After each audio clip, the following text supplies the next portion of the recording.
Aleng pau man nun Israel ten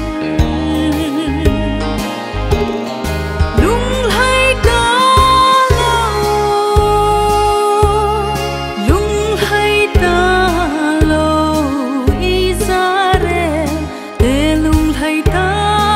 lo at sunga thi mo chan nun mi pin ange un pilad in a pe het be ding aleng pau kai sun Israel ten Calvary hang sunga hen be un at sun leng thei no meri chun atoi pa dong lai tan chu lai na nge in te o lal na gam cha zo I pa kai chu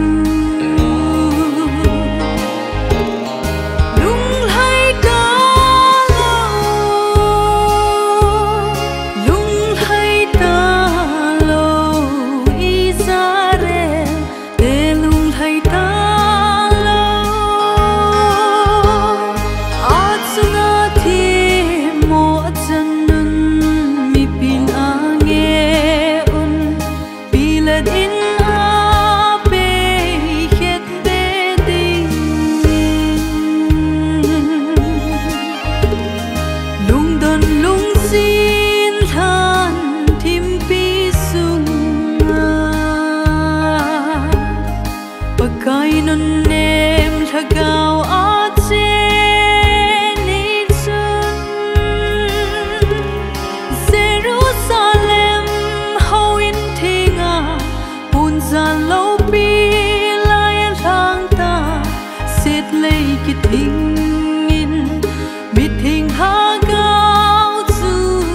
in le ki nin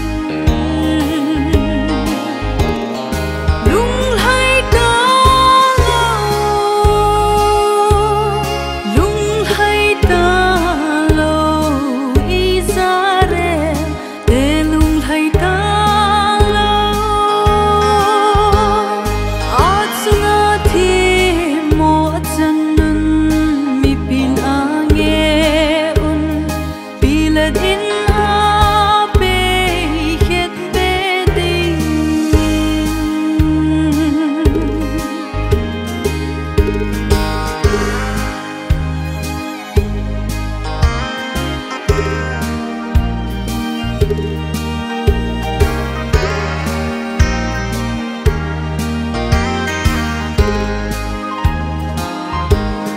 Hạt an thinh xít cả